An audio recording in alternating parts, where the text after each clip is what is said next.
Hello everyone, my name is Anjali and here at Straight Zero, we are trying to help to pace up your preparation for the upcoming exams and the special focus is on UPPET. So this is the series of current affairs, part 8 है, 8th lecture है हमारे पास इस series में. 1 to 7 lecture videos are also available on the portal. Okay, if you want to revise this current affairs section in quick and efficient manner, you should visit or see those videos as well. Right? So let's just start with the first question जो हम लोग MCQ form में current affairs समझने वाले हैं. First question है, who among the following has been appointed to the Bank of England's Monetary Policy Committee? जो Bank of England की Monetary Policy Committee है, मौद्रिक नीति समिति में नियुक्त किए गए हैं, वो कौन है? Out of the options, options are Swati Dhingra, Rajesh Dhingra, विकास सोनी, लता कुमारी. तो ऑप्शंस में से आंसर है ए स्वाति ढींगरा जिनको अपॉइंट किया गया है. स्वाति ढींगरा, आप इनका पिक्चर देख सकते हो. स्वाति ढींगरा एमपीसी में अपॉइंट हो गई हैं और इनको अपॉइंट किया किसने है? She is appointed by chancellor Rishi Sunak. Rishi Sunak is quite an important name here because Rishi Sunak is one of the front runners for becoming the Prime Minister of UK. है ना, अभी कैंडिडेट्स चल रहे हैं हमारे पास, इलेक्शन प्रोसीडिंग्स चल रहे हैं, तो he is a front runner. MPC is responsible, MPC का function for deciding what monetary policy action the Bank of England will take to keep inflation low and stable. Inflation का मतलब क्या रह रहा है? महंगाई, जो आज के टाइम पे आप देख रहे हो इंडिया ने, सिर्फ इंडिया नहीं, नंबर ऑफ कंट्रीज में इन्फ्लेशन बिकेम अ प्रॉब्लम. महंगाई बढ़ती जा रही है. इन्फ्लेशन कैसे बढ़ती है? ज़्यादातर इन्फ्लेशन हमारे पास बढ़ती या कम होती है due to supply and demand mismatch. जब सप्लाई और डिमांड में हमारे पास इश्यूज चल रहे होते हैं, ये मैच नहीं चल रही होती, प्रोपोर्शनल नहीं होती, तब इन्फ्लेशन होती है. आज के टाइम पे क्रूड ऑयल सप्लाई में कमी हो गई है due to Russia Ukraine war crisis. तो पूरा का पूरा यूके इज अंडर इन्फ्लेशन. इतनी ज़्यादा इन्फ्लेशन है कि जो यूरो है वो फॉल हो चुका है. डॉलर के साथ कंपेयर करते हैं तो 12% का फॉल है. 12% फॉल इन दिस कंप्लीट जो फाइनेंशियल ईयर है उसमें देखने को मिल रहा है euro in comparison to dollar. तो इन्फ्लेशन का दर बहुत ज़्यादा बढ़ गया है जिसकी वजह से एमपीसी इज डिसाइडिंग कि इन्फ्लेशन को कंट्रोल करने के लिए मॉनेटरी रेट्स को कैसे कम ज़्यादा किया जाए. Right, he is Rishi Sunak who is the front runner for UK elections, UK PM elections, right? Next question है, which of the following countries has launched the third most advanced aircraft carrier named Fujian? Aircraft carrier वो ship जो आपके पास aircraft carry करेगा और launch station का काम करेगा for the aircraft as well. तो फूजियन नाम का जो एयरक्राफ्ट कैरियर है वो इनमें से किस कंट्री ने लॉन्च किया है? It is launched by China out of the options, यानी answer is C option. Advanced aircraft carrier जो फूजियन है मोस्ट एडवांस्ड एयरक्राफ्ट कैरियर है. चाइना के बारे में एडिशनल इंफॉर्मेशन, इसके करेंसी कैपिटल्स, चाइना की कैपिटल है बीजिंग और इसकी करेंसी है युआन जिसको रेनमिंबी भी बोल देते हैं. करेंसी कैपिटल्स इंपॉर्टेंट हैं, इनके ऊपर क्वेश्चन बन जाता है. हर स्लाइड में मैं आपके साथ ये बात कर रही हूँ हर वीडियो में. तो करेंसी कैपिटल्स जो जो कंट्रीज न्यूज़ में चल रही है उनके side by side you have to learn. तो Beijing capital, yuan, renminbi currency. President of China Xi Jinping है. हम लोग चाइना का जोग्राफिकल लोकेशन जज कर सकते हैं. चाइना ये रहा मेरे पास सारा कंट्री. इसके आसपास Mongolia, Russia, Kazakhstan, India, Myanmar, ये एशियन नेशंस जैसे वियतनाम, लाओस, थाईलैंड, ये सब कुछ एग्जिस्ट कर रहा है. यहाँ पे इस साइड पे आ जाता है Taiwan. As you can see है दिस इज ताइवान. जो चाइना मतलब ऐसे कह लो कि नेबरिंग कंट्री है but Taiwan is a an island nation जो चाइना के बगल में पड़ रहा है। और हमने ताइवान चाइना इशू के बारे में सुना होगा, तो इस डायग्राम को देखकर हमें ये आइडिया लग रहा है कि why China is trying to put in occupancy over Taiwan, कि वो क्लेम कर रहा है कि ताइवान उन्हीं का इंटेग्रल पार्ट है। तो बहुत ज़्यादा चीज़ें मैप देख के हमारे पास क्लियर होती है, नेबरिंग कंट्रीज़ का पता लग रहा है, हाउ और why these countries are getting affected by all the geopolitical scenario. तो I will really suggest you people कि हम लोग एक बार उस कंट्री का लोकेशन मैप पे भी ज़रूर देखें। तो अब यहाँ पे देखो, ये नेपाल इंडिया का नेबरिंग कंट्री भी है, चाइना का भी है, भूटान भी ऐसे ही सिनेरियो हो गया, इंडिया का नेबरिंग कंट्री भी और चाइना का भी। तो ऐसे करके काफ़ी चीज़ें क्लियर हो जाती हैं, right. I hope this is clear. अब नेक्स्ट स्लाइड में मैंने आपको जी जिनपिंग दिखाए हैं, who is the president of China, ठीक। Which of the following state CM has launched the logo mascot of 44th Chess Olympiad? जो 44th Chess Olympiad है मेरे पास, वो कंडक्ट किया जा रहा है, और कौन से स्टेट CM ने इसका लोगो लॉन्च किया है, लोगो एंड मैस्कॉट लॉन्च किया है। दिस इज बट ऑब्वियस कि जो स्टेट होस्ट स्टेट है उसी ने लोगो एंड मैस्कॉट लॉन्च किया होगा, and the answer out of the options is Tamil Nadu. Tamil Nadu ने लॉन्च किया है logo and mascot of 44th chess Olympiad. Tamil Nadu के सीएम हैं M.K. स्टालिन, जिन्होंने लॉन्च किया है। Tamil Nadu CM M.K. Stalin launch this the mascot and the logo of the 44th chess Olympiad. Mascot का नाम है थम्बी, एक नाइट है, knight in the charming armour वाले नाइट, घोड़ा basically, dressed in the traditional Tamil attire, veshti dhoti बंधी हुई है, with a shirt and a scene with folded hands, apparently extended the Tamil greetings vanakkam. ये पिक्चर है यहाँ पे नजर आ रही है हमें मैस्कॉट की। इट इज इम्पॉर्टेंट, कई बार मैस्कॉट के ड्रेसअप के ऊपर को डायरेक्ट क्वेश्चन बन जाता है। Name is Thambi. Capital Tamil Nadu का चेन्नई है। तमिलनाडु का अगर हम लोग जोग्राफिकल लोकेशन देखना चाहते हैं तो this is the geographical location. इसके आसपास वाली स्टेट्स में कर्नाटका, केरला आ जाते हैं, और this is the neighbouring UT is Pondicherry. तो these are the neighbouring states and UTs of Tamil Nadu. एक फेमस कोस्ट लाइन भी है जो तमिलनाडु के पास पड़ती है, इसको बोला जाता है कोरोमंडल, कोरोमंडल कोस्ट, ठीक है। द कोस्ट लाइन जो तमिलनाडु से आंध्र प्रदेश तक एक्सटेंड हो जाती है। I hope this is clear. और ये लोकेशन गल्फ ऑफ मन्नार का है। Moving to the next one. Which of the following countries signed the first Arab free trade agreement with the UAE? Free trade agreement का मतलब होता है कि जिसमें यू नीड नॉट टू पे टैक्सेस, आप फ्री ऑफ टैक्स ट्रेड कर सकते हो। तो कौन से अरब नेशन ने यूएई के साथ ये वेंचर साइन किया है? The answer of the options is option number B, that is Israel. Israel ने साइन किया है यूएई के साथ first Arab free trade agreement.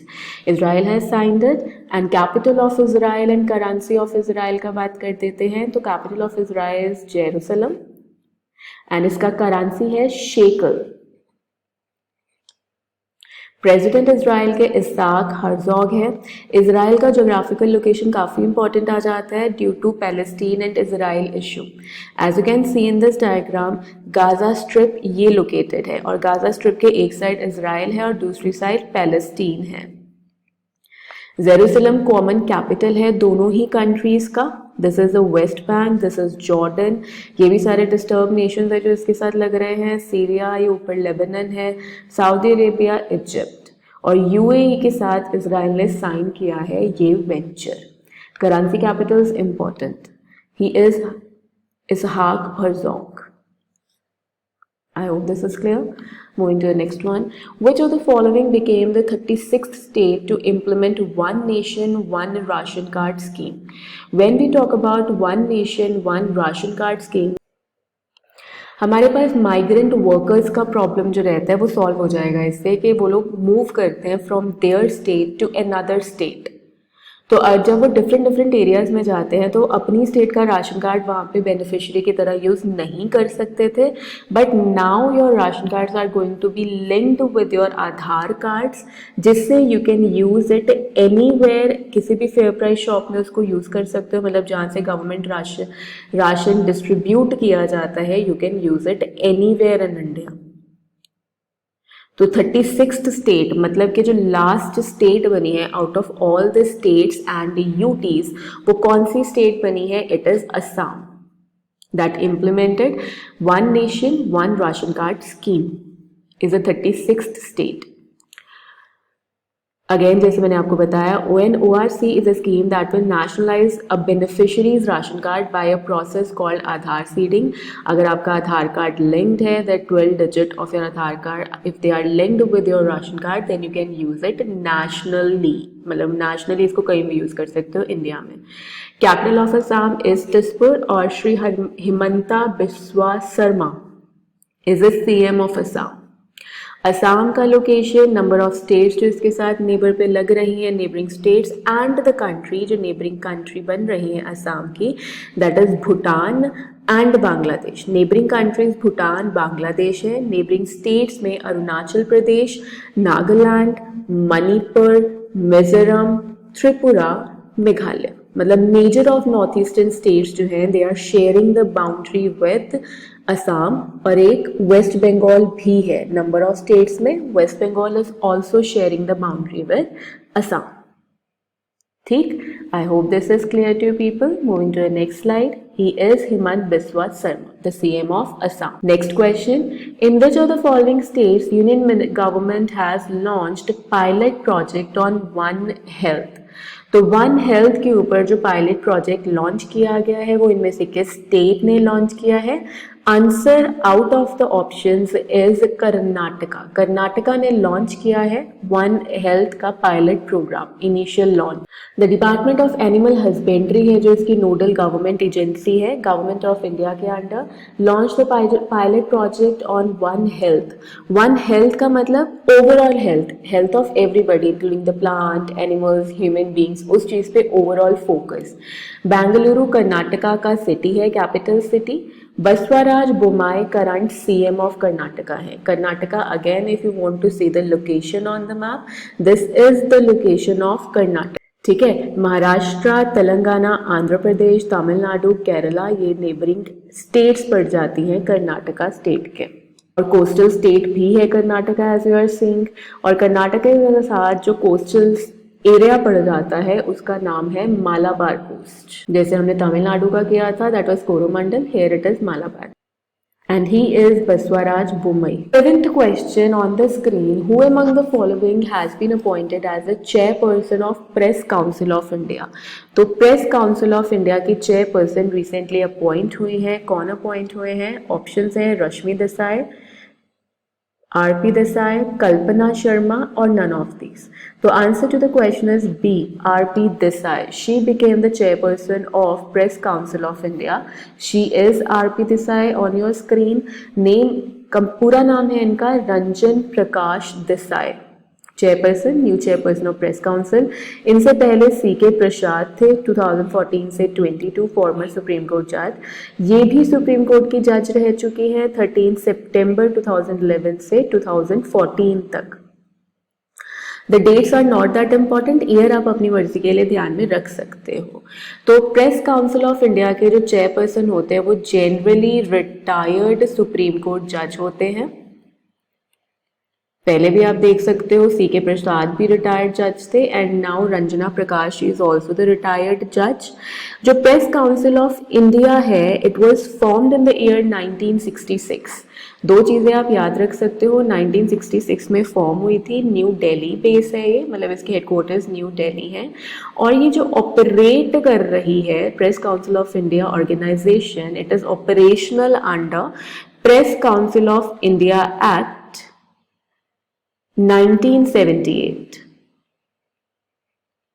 ठीक है, इस एक्ट के अंडर ये करंटली क्या कर रही है? रन हो रही है, इसको चलाया जा रहा है। This is the logo on the screen. Press council of India का जो लोगो है कुछ इस तरीके का दिखता है।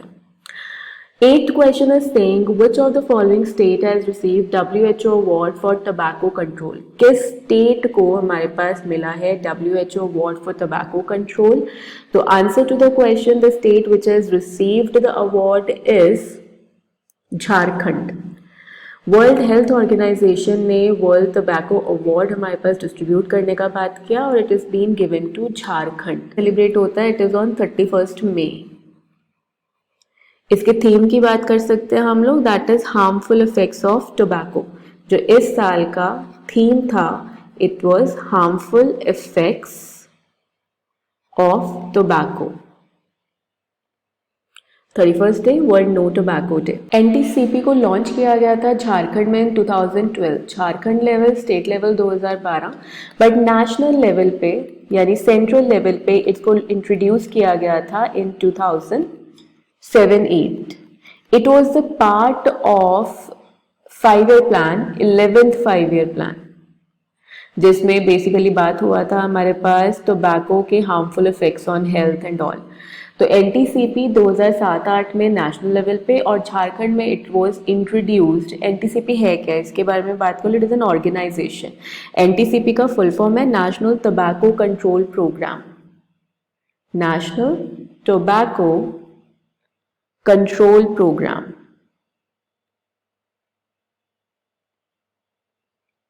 Control programme is NTCP. ठीक है, तो टोबैको के हार्मफुल इफेक्ट्स को कर्व करने के लिए, उसका यूजेज कंट्रोल करने के लिए यहाँ पे एक पॉइंट एडेड है कि when the tobacco prevalence rate in the state was 51.1%. मतलब 2012 में इसको तब इंट्रोड्यूस किया गया था जब 51.1% जनता जो थी या rate of usages of tobacco था वो यूज हो रहा था 51.1%, जिसमें कहा गया था कि 48% जो है आउट ऑफ दिस 51%, 48% जो है वो स्मोकलेस यूजर्स हैं. स्मोकलेस यूजर्स मतलब कि they were using tobacco in other forms, not just smoking वाला, in all other forms they are using tobacco. 48%. No smokers और स्मोकर लेस यूसेज. तो 31st में तंबाकू निषेध दिवस आपके पास. You need to remember the days and dates as well, they are equally important. Question हमारे पास बोल रहा है कि world day against child labour is observed on. Child labour के अगेंस्ट हमारे पास जो वर्ल्ड सेलिब्रेशन है वो किस दिन किए जाते हैं. ऑप्शंस हैं 9 जून, 10 जून, 11 जून, 12 जून. तो answer to the question is D option, that is 12th June, जिस दिन world day against child labour is observed. ठीक है, 12 जून आंसर हो गया.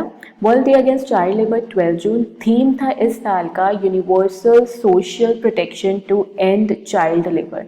चाइल्ड लेबर को एंड करने का universal social protection. The UN body established the world day against child labour in 2002. This is the Hindi explanation of the same slide. Again, as per your convenience, you can pause it and read it. Fine. The last question of this slide of this video is which of the following country has released the world's most detailed map of moon? Moon का सबसे detailed version map launch किया गया है out of these countries. Options हैं Russia, China, India, USA. तो answer is B, China. China ने launch किया है detailed map of moon. China has released the moon, the most detailed one. Moon is the only natural satellite of Earth. ये बहुत ही famous fact है कि moon एक लौता natural satellite है जो Earth के पास है. moon जो कि जियोसिंक्रोनस ऑर्बिट में पड़ता है अर्थ के. जियोसिंक्रोनस का मतलब जो ऑलमोस्ट सेम स्पीड में घूमता है, रोटेट करता है. जिस स्पीड में, मतलब जियोसिंक्रोनस में जो भी ऑब्जेक्ट रहेगा वो सेम स्पीड में घूमेगा, सेम स्पीड में रोटेट होएगा और रिवॉल्व होएगा जिस स्पीड में अर्थ रोटेट कर रही है और अर्थ रिवॉल्व कर रही है. तो this is the natural satellite जो अर्थ का है. Map the most detailed map was published by science bulletin on 30th May 2022. Again the date is not that important, but yes, the year is important and the month you can also take care of. Right.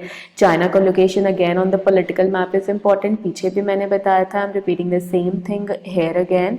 Neighbouring countries important है, China Taiwan issue बहुत ज़्यादा news में चल रहा है, तो Taiwan का location, straight of Taiwan भी न्यूज़ में है, तो इट इज़ ऑल्सो इम्पॉर्टेंट। आप इसका स्ट्रैटेजिक लोकेशन समझ सकते हो, इंपॉर्टेंस भी समझ सकते हो कि क्यों इतनी ज़्यादा इंपॉर्टेंट है ये strait and Taiwan for China. South China sea, east China sea, मतलब ये China sea is quite an important area for China to annex and to control. That is why they are trying to annex China, उसको integral part announce कर रखा है इन्होंने, ठीक है। तो जियोपॉलिटिकल सिचुएशन जियोग्राफिकल एस्पेक्ट से हमें समझ में आती है, ठीक है। तो this is the picture of the moon, the detailed और the new picture of the moon जो चाइना ने लॉन्च किया है।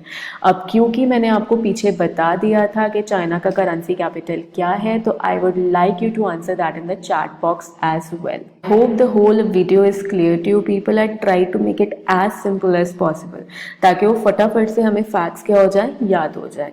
Again I am repeating this कि try to visit the previous videos as well, ताकि वो प्रीवियस वाला जो एरिया है हमारा करंट अफेयर्स का हमने कवर किया है वो भी रिवाइज हो जाए।